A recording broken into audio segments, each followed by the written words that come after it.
Railway station ಐತ್ರಿ. ನೋಡಿದ್ರ ಕಾಣುತ್ತಿರ್ತೈತ್ರಿ ಯಾವ್ದೋ ಏರ್ಪೋರ್ಟಿಗೆ ಬಂದಿವೇನ್ ಬಿಡ ಅಂತ ಅನ್ಸಿದ್ರಿ. ಎಷ್ಟೇ ಪವಿತ್ರ ನದಿ ಆದ್ರೂ ಕೂಡ ಈ ನದಿಯ ನೀರನ್ನು ಪೂಜೆಗೆ ಉಪಯೋಗ ಮಾಡಂಗಿಲ್ರಿ. ಅದಲ್ಲಿ ಭಗವಾನ್ ವಿಷ್ಣುವಿನ ಕಣ್ಣುಗಳಿಂದ ಪ್ರೇಮಾಶ್ರು ಹರಿತೈತಂತ್ರಿ. ಶಿವನು ಯಾರು ಸರಯೂ ನದಿಯಲ್ಲಿ ಸ್ನಾನ ಮಾಡ್ತಾರೋ ಅಥವಾ ಸರಯೂ ನದಿಯ ನೀರನ್ನು ಬಳಸ್ತಾರೋ ಅವರಾದ್ಮೇಲೆ ನಾವು ಸಿದ್ದಾರಾಮ್ ಟೆಂಪಲ್ಗೆ ಬಂದ್ವಿ. ದೇವಸ್ಥಾನ ಮಾತ್ರ ಬಹಳ ಚೆನ್ನಾಗಿತ್ರಿ. ಇಲ್ಲಿನ 90ರಲ್ರಿ ರಾಮ ಸೀತೆಯ ವಿಗ್ರಹಗಳನ್ನು ಈ ಮಸೀದಿಯಲ್ಲಿ ಇರಿಸಲಾಗಿತ್ತಂತೆ.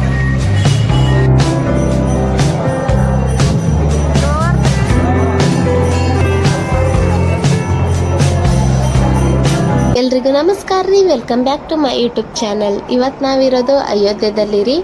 ಅಯೋಧ್ಯಕ್ಕೆ ಬಂದಿರೋ ಉದ್ದೇಶ ಅಂದ್ರಿ ಬಾಲ ರೂಪದಲ್ಲಿರುವಂತಹ ಶ್ರೀರಾಮನನ್ನು ನೋಡೋಕ್ರಿ.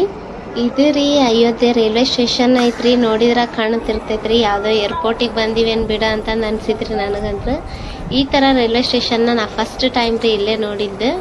ಅಯೋಧ್ಯಕ್ಕ ಬೆಳಗಿನ ಜಾವ 4 ಗಂಟೆಗೆ ರೀಚ್ ಆದ್ರಿ. ಇಲ್ಲಿಂದ ರೂಮ್ ಹಿಡಿದು ವಾಪಸ್ ಫ್ರೆಶ್ ಅಪ್ ಆಗೋತ್ಲಿಗೆ ನಾವು 6:30 ಆಗಿತ್ರಿ ಸುಮಾರು.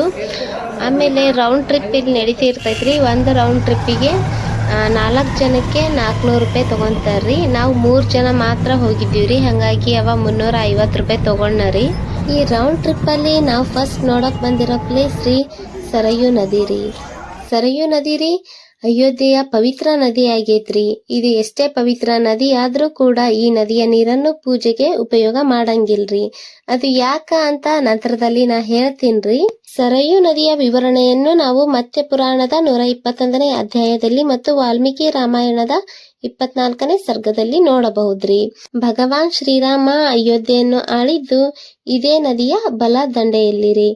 ಮತ್ರಿ ಭಗವಾನ್ ವಿಷ್ಣು ತನ್ನ ರಾಮನ ಅವತಾರವನ್ನು ಸಮಾಪ್ತಿಗೊಳಿಸಿದ್ದು ಕೂಡ ಇದೇ ನದಿಯ ದಡದಲ್ಲಿರಿ. ಪೌರಾಣಿಕ ಹಿನ್ನೆಲೆಯ ಪ್ರಕಾರ ನೋಡೋದಾದ್ರಿ ಈ ಸರಯೂ ನದಿಯು ಭಗವಾನ್ ವಿಷ್ಣುವಿನ ಕಣ್ಣುಗಳ ಮೂಲಕ ಕಾಣಿಸಿಕೊಂಡೈತಂತ್ರಿ.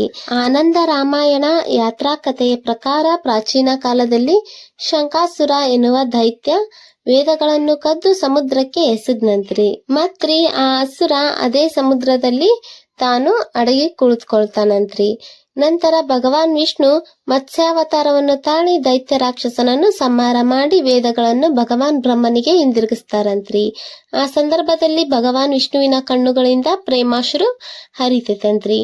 ಬ್ರಹ್ಮನು ಆಗ ವಿಷ್ಣುವಿನ ಪ್ರೇಮಾಶ್ರುವನ್ನು ಮಾನಸ ಸರೋವರಕ್ಕೆ ಸೇರಿಸುವ ಮೂಲಕ ಭದ್ರಪಡಿಸ್ತಾನಂತ್ರಿ. ನಂತರ ಈ ನೀರನ್ನು ಮಹಾಪರಾಕ್ರಮಿ ವೈವಸ್ವತ ಮಹಾರಾಜನು ತನ್ನ ಬಾಣದ ಮೂಲಕ ಮಾನಸ ಸರೋವರದಿಂದ ಹೊರ ತೆಗಿತಾನಂತ್ರಿ. ಅವನು ಹೊರತೆಗೆದ ಈ ನೀರಿನಿಂದ ಉಂಟಾದ ಜಲಧಾರೆಯನ್ನೇ ಸರಯೂ ನದಿ ಅಂತ ಕರೀತಾರ್ರಿ.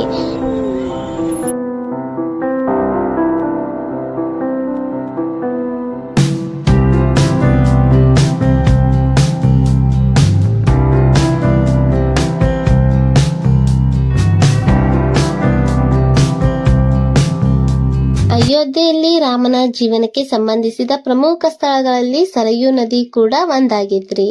ರಾಮನ ವನವಾಸಕ್ಕೆ ಮತ್ತು ಮರಣಕ್ಕೆ ಈ ಸರಯೂ ನದಿ ಸಾಕ್ಷಿ ಆಗೈತ್ರಿ. ಈ ಸರಯೂ ನದಿಯನ್ನು ಶಾಪಗ್ರಸ್ತ ನದಿ ಅಂತ ಪರಿಗಣಿಸ್ತಾರ್ರಿ. ಆದ್ದರಿಂದ ಸರಯೂ ನದಿಯ ನೀರನ್ನು ಪೂಜಾ ಕಾರ್ಯಗಳಿಗೆ ಬಳಸಂಗಿಲ್ರಿ. ಯಾಕಂದ್ರ ರಾಮಾಯಣದಲ್ಲಿ ಉಲ್ಲೇಖಿಸಿರುವಂತೆ ಭಗವಾನ್ ಶ್ರೀರಾಮನು ಸರಯೂ ನದಿಯಲ್ಲಿ ಜಲಸಮಾಧಿಯನ್ನು ತೆಗೆದುಕೊಳ್ತಾರ್ರಿ. ರಾಮನು ಸರಯೂ ನದಿಯಲ್ಲಿ ಜಲಸಮಾಧಿಯನ್ನು ಆಯ್ದುಕೊಂಡಾಗ ಪರಶಿವನು ಕೋಪದಿಂದ ಸರಯೂ ನದಿಯನ್ನು ಶಪಿಸ್ತಾರಂತ್ರಿ. ಕೋಪದಲ್ಲಿ ಶಿವನು ಯಾರು ಸರಯೂ ನದಿಯಲ್ಲಿ ಸ್ನಾನ ಮಾಡ್ತಾರೋ ಅಥವಾ ಸರಯೂ ನದಿಯ ನೀರನ್ನು ಬಳಸ್ತಾರೋ ಅವರು ಪಾಪದ ಪಾಲಾಗ್ತಾರೆ ಅಂತ ಶಾಪ ನೀಡ್ತಾನಂತ್ರಿ.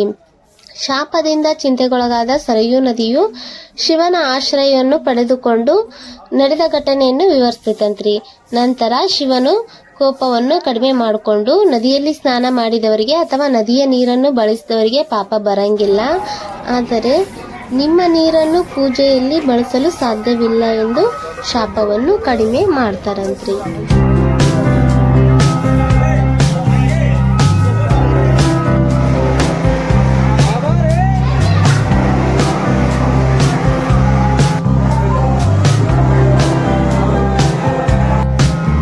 ಸರಿಯು ನದಿ ನೋಡೋದಾದ್ಮೇಲೆ ನಾವು ಸೀತಾರಾಮ್ ಟೆಂಪಲ್ಗೆ ಬಂದ್ವಿ.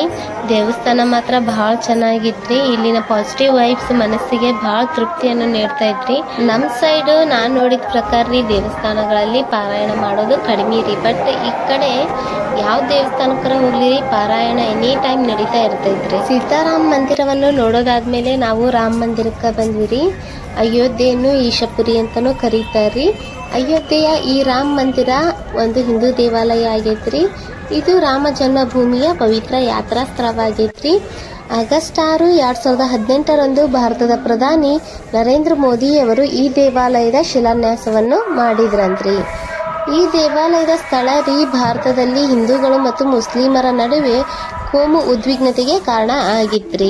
ಯಾಕಂದ್ರ ಇದು 1828 ಮತ್ತು 29ರ ನಡುವೆ ನಿರ್ಮಿಸಲಾದ ಬಾಬ್ರಿ ಮಸೀದಿಯ ಹಿಂದಿನ ಸ್ಥಳ ಆಗಿತ್ರಿ. 1992ರಲ್ಲಿ ದಾಳಿ ಮಾಡಿ ಕೆಡುವ ಮೊದಲ್ರಿ ಅಂದ್ರ 1949ರಲ್ರಿ ರಾಮ ಸೀತೆಯ ವಿಗ್ರಹಗಳನ್ನು ಈ ಮಸೀದಿಯಲ್ಲಿ ಇರಿಸಲಾಗಿತ್ತಂತ್ರಿ. ಆಗ ಪುರಾತತ್ವ ಇಲಾಖೆಯವರು ಸಮೀಕ್ಷೆಯನ್ನು ನಡೆಸ್ತಾರ್ರಿ. ಬಾಬ್ರಿ ಮಸೀದಿಯ ಕೆಳಗ್ರಿ ಹಿಂದೂ ದೇವಾಲಯಗಳ ಉಪಸ್ಥಿತಿಯನ್ನು ಸೂಚಿಸುವ ಪುರಾವೆಗಳು ದೊರೀತವಂತ್ರಿ. ಅದಕ್ರಿ ಸುಪ್ರೀಂ ಕೋರ್ಟ್ ಭಾರತೀಯ ಪುರಾತತ್ವ ಸಮೀಕ್ಷೆಯ ಪ್ರಕಾರ ಇದು ಹಿಂದೂ ಸ್ಥಳವಾಗಿದೆ, ಇಸ್ಲಾಮಿಕ್ ಅಲ್ಲ ಅಂತ ತೀರ್ಪನ್ನು ನೀಡ್ತಾರಂತ್ರಿ. ಆದ್ರ ಮುಸ್ಲಿಮರಿಗೆ ಅಯೋಧ್ಯೆಯ ಧನ್ಯಪುರದಲ್ಲಿ ಮಸೀದಿಯನ್ನು ನಿರ್ಮಿಸಲು ಜಾಗ ಕೂಡ ಕೊಡ್ತಾರಂತ್ರಿ. ರಾಮ ಮಂದಿರದ ಒಳಗಡೆ ಮೊಬೈಲ್ ಅಲೋ ಇದ್ದಿಲ್ರಿ, ಹಂಗಾಗಿ ನಾ ಫೋಟೋ ವಿಡಿಯೋ ಏನು ಮಾಡ್ಲಿಲ್ಲ.